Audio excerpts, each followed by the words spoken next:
One mind and one world. This is Anakin, coming from the Midwest. All the best to anyone listening. Thanks for joining in, ladies and gentlemen, and aliens alike. I just wanted to comment on this ridiculous video I just saw of a woman getting stabbed by... It's really sad. It's just ridiculous. I thought about putting the link in the description box, but I decided against it.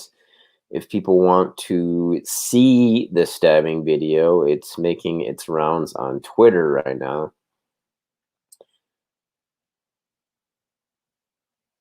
These two women are fighting, and this guy who looks, I don't know, Turkish or something,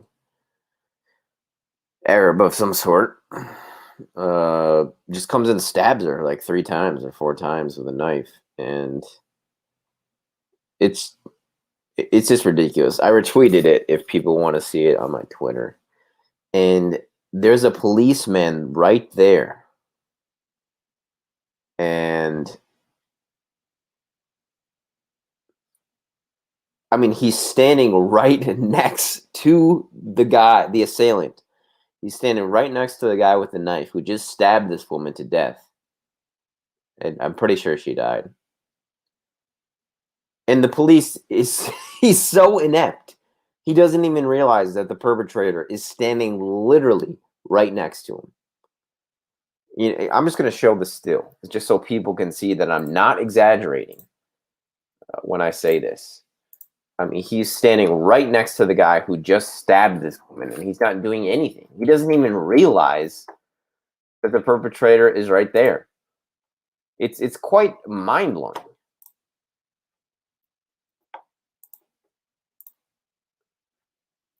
It's just sad. It's just really sad. Let me just pull this up. This is, UK authorities are mind-blowing. Okay, here's the stab still. This guy did it, as you can see. And look at the policeman is standing right next to him. He's like 2 feet away from him.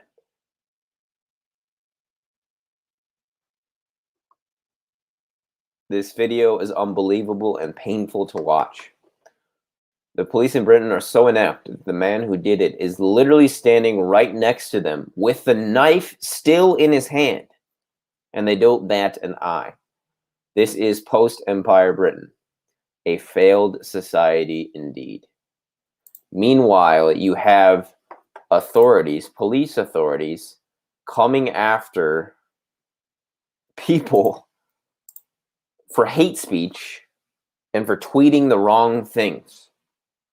This is their priorities. This is the UK police priorities. And I'm going to tell a story in a second that's kind of similar, somewhat related.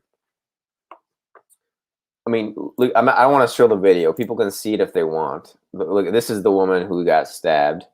You can see there's already blood pooling in this photo. And this is this dude stabbing her. This is a scumbag, man. This is dirt of the earth. I would love to have, you know, this dude in a room just being him, no weapons. And look at this police officer. He's standing right next to him, and the guy he still has the murder weapon in his hand. I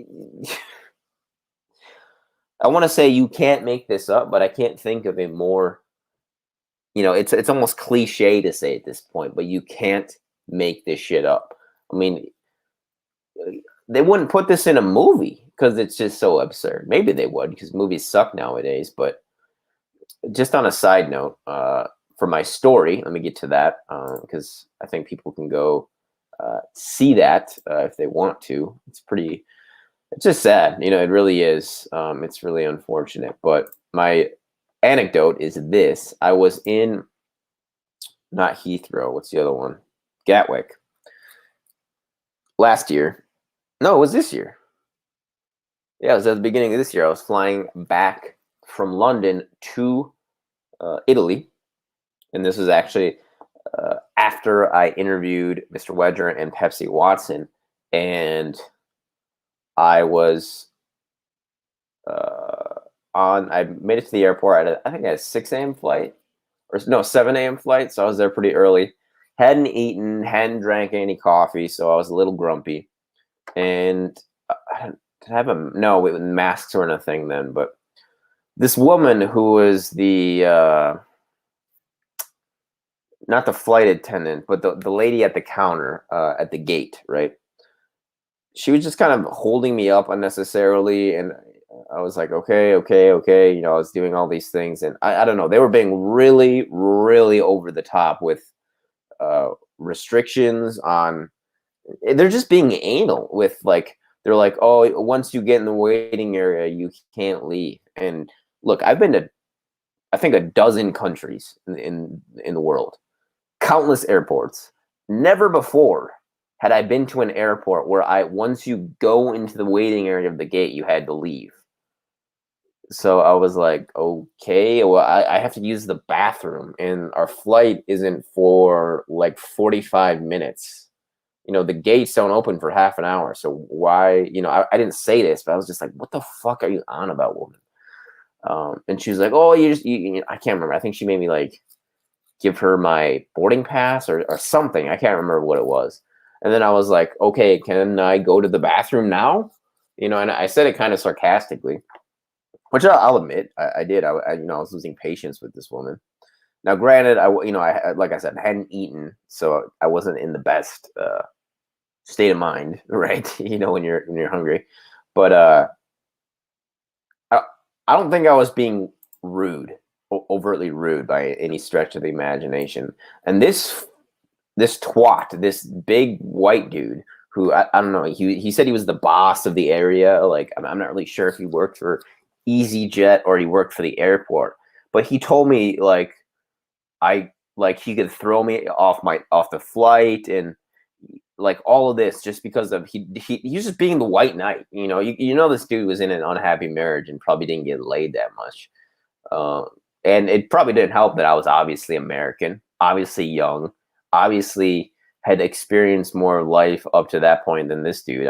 He was just being an asshole for no reason. And he's like, don't be rude. He's just yelling at me and all this. And I was like, dude, I'm not being rude. Like, I have to go to the bathroom. And this woman is not letting me do this. And I played along or whatever. And he was an asshole. He was rude. He was disrespectful. And just abusing his power. And it makes me want to get to the point where, like, respect is more important than money. And he was like, I can throw you off this flight. And I would have loved to say, I don't give a fuck, man. Like, I will buy another ticket for $200. But I was at a point where I couldn't do that.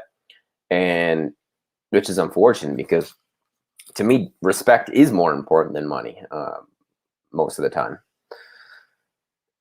But, you get this feeling when you're in England that it's be polite or else. It's not please be polite as a choice, as a matter of liberty, right? It's you better be polite or else.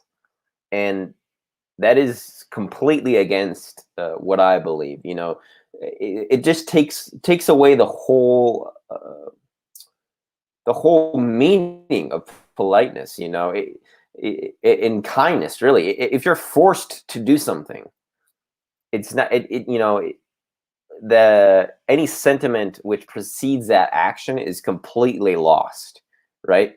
Like if you see someone on the road and they're having trouble with car trouble and you want to help them change a tire out or whatever, going and helping them out of your own accord, out of your own free will, is what makes that interaction special and worth something. If you're going past someone and they need help on the road and there's a dude with a gun there or a policeman who is pointing his gun at you and saying, you have to help this person or else.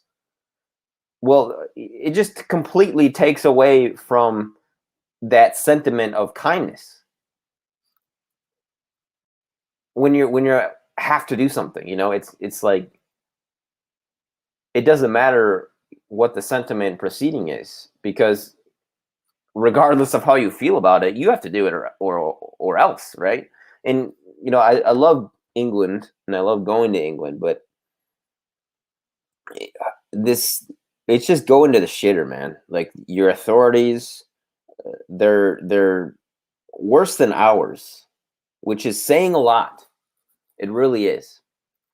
And I don't want to go on a rant, because I think I've expressed myself quite well, but it's just unfortunate, man. I just would have loved to tell that asshole to fuck off, because I was like, dude, like, you are not my fucking daddy, okay? Like, I don't know who you are or why you're angry at me. Like, I don't know. And you have to think that Trump has something to do with it, in the sense that he has given many Americans a bad reputation, depending on what country you're in, right? I mean, when I was in Central Asia, nobody gave an F that I was an American. Uh, on the contrary, like, the guys I hung out with there, they were some of the nicest guys I met, traveling wise in Uzbekistan. That, like, these dudes have very little money, and they bought me dinner. Like, these dudes, they're about my age, I think a little younger, maybe a year or two younger than me, and they bought me dinner. These Uzbek dudes, and I was like, wow, that's amazing. Like, these guys, that I obviously have more money than these guys, but still, they wanted to show hospitality, right, to a visitor, a guest in their country. And when you go to England, you don't get that feeling at all. And I understand there's an immigrant situation, and I've covered this too. Earlier this morning, I did a piece on it, but it's just, yeah. But like I said, when you're forced to do something, even if it on the surface level it seems to be something that is helping someone out of kindness, you know it- that that act loses all meaning. It's fascism, is what it is, and it's authoritarianism. And I don't do it. Okay, I'm not with it at all. I'm all about liberty, freedom of choice. You don't have to help somebody, but if you do want to help somebody, I think that's great. That's beautiful. But if you're forced to do it, if there's SS, Wehrmacht pointing their guns at you, telling you have to help somebody, that's not helping somebody. That's bullying somebody. And UK authorities need to get their fucking priorities straight. When women are getting stabbed in the streets and they're more concerned about pronouns